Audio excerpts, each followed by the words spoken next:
more. Turn down the lights. Sink back in your chair and don't look into the shadows. In the shadows, there may be moving things. Tonight, it may be you will sleep no more.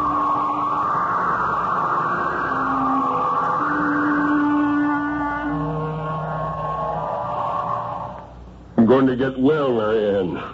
I'm not going to die. I feel disappointed.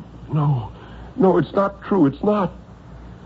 Now, though he couldn't see her face through the hot blur of fever, he could hear her crying, sobbing and shaking with her fist pressed tight against her teeth. Such a fool.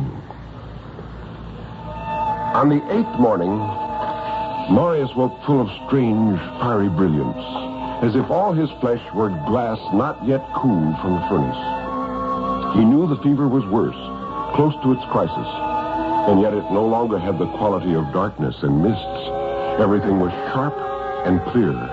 The red of his necktie, hanging in the corner of the bureau mirror, was aflame.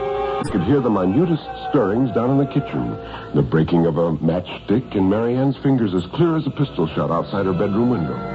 It was a joy. Marius wondered for a moment if he might have died. But if it was death, it was certainly more pleasant than he had ever imagined death would be. He could rise from the bed without any sense of weakness, and he could stretch his arms, and he could even walk out through the solid door into the upstairs hall. He thought it might be fun to tiptoe downstairs and give Marianne a fight. But when he was in the parlor, he remembered suddenly that she would be unable to see him. Then, when he heard her coming from the kitchen with his medicine, he decided to return. With the speed of thought, Marius was back in his body under the quilt again, and Marianne was coming into the bedroom with her large eyes wide and worried. She was such a fool, he thought. It had begun that way. It had been so easy, he wondered why he had never discovered it before. Within a few hours, the fever broke in great rivers of sweat. And by Wednesday, Marius was able to sit up in a chair. By the end of the month, he was back to work, editor of the Daily Argus. But even those who knew him least were able to detect in the manner of Marius Lindsley that he was a changed man and a worse one. And those who knew him best wondered how so malignant a citizen, such a confirmed and studied misanthrope as Marius, could possibly change into anything worse than he was. Some said that typhoid always burned the temper from the toughest steel, and that Marius's mind had been left a dark and twisted thing.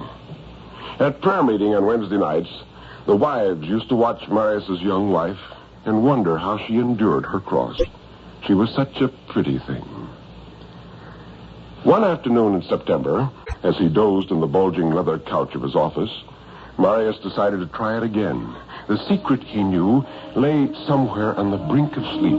If a man knew that, any man, then he would know what Marius did. It was more than a minute later that Marius knew that all he would have to do to leave his body behind was to get from the couch.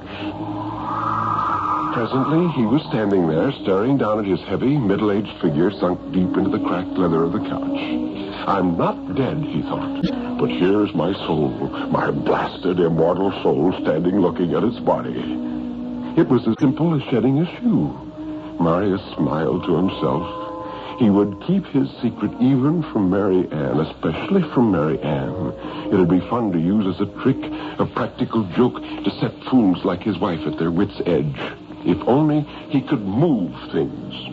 If only the filmy substance of his soul could grasp a tumbler and send it shattering at Mary Ann's feet in the kitchen floor some morning, or tweak a copy boy's nose, or snatch a cigar from the teeth of Judge John Robert Gantz as he strolled home some quiet evening.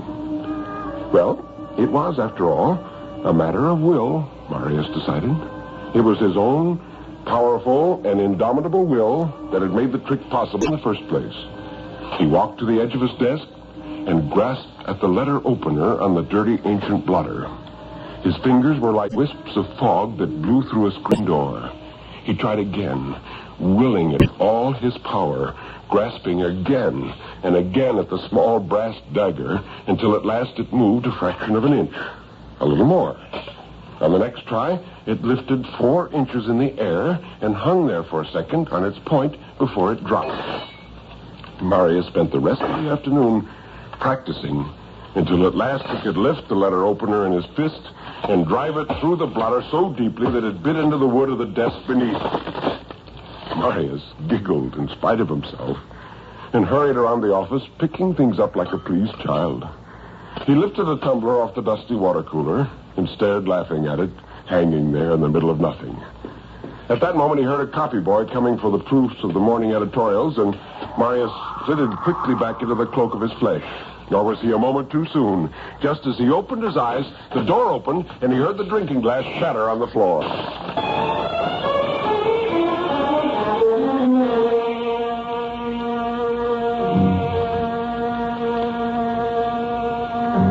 That evening, Marius said, "I'm going to take a nap before supper, Marianne."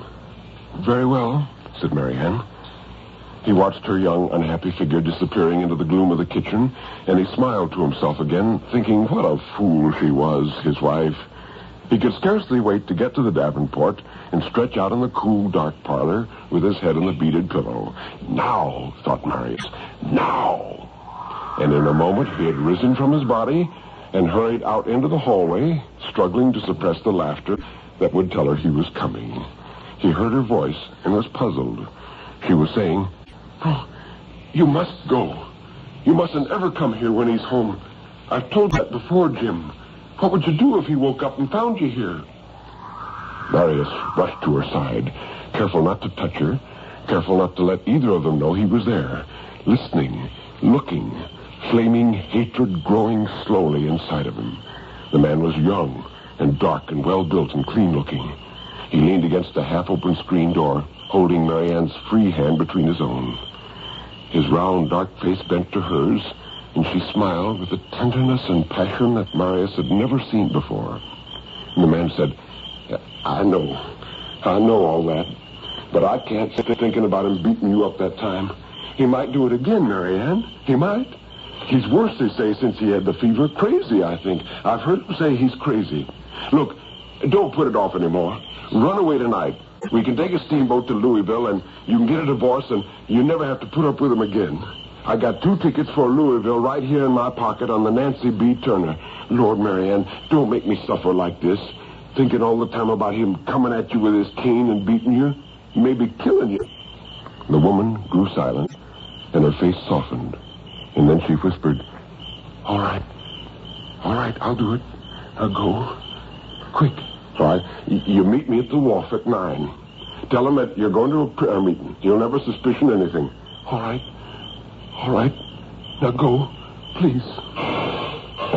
And he walked away, his heels ringing boldly on the bricks, lighting a cigarette, the match arching like a shooting star into the darkness of the shrubs. Marianne stood stiff for a moment in the shadow of the porch, her large eyes full of tears. Marius drew back to let her pass. He stood and watched her for a moment before he hurried back into the parlor and lay down again within his flesh and bone in time to be called for supper.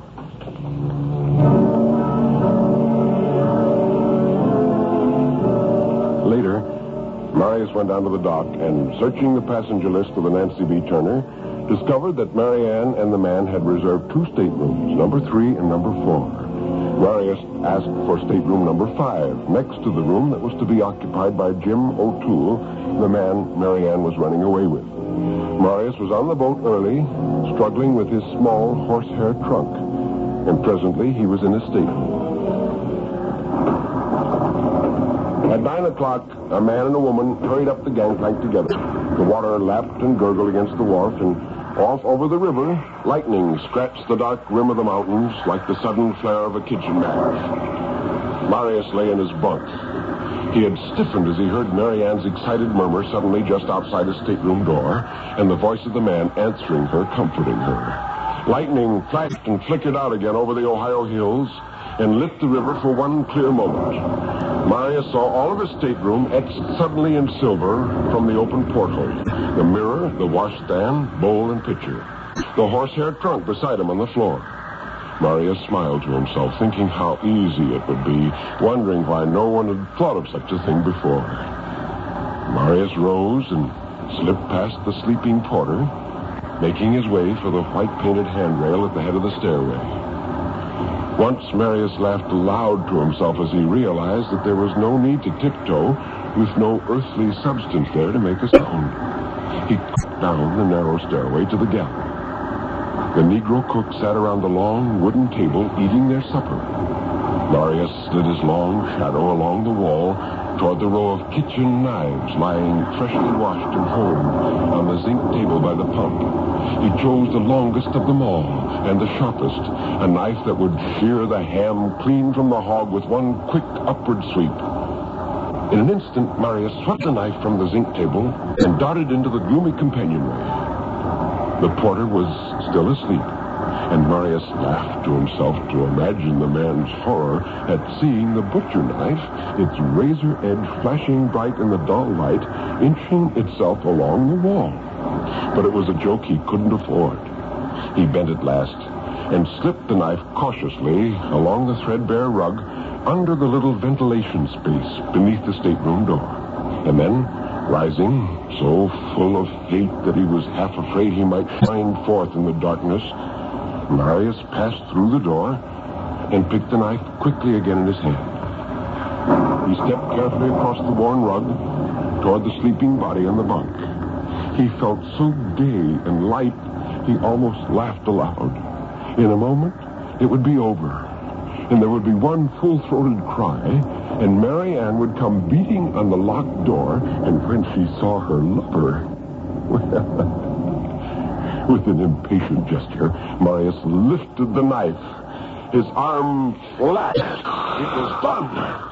Fainting with excitement, he leaned in the darkness to brace himself. His hand came to rest on the harsh, rough surface of the horsehair trunk. "Oh, my Lord," screamed Marius.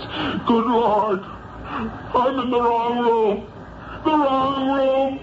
And he clawed with fingers of smoke at the jetting fountain of his own blood.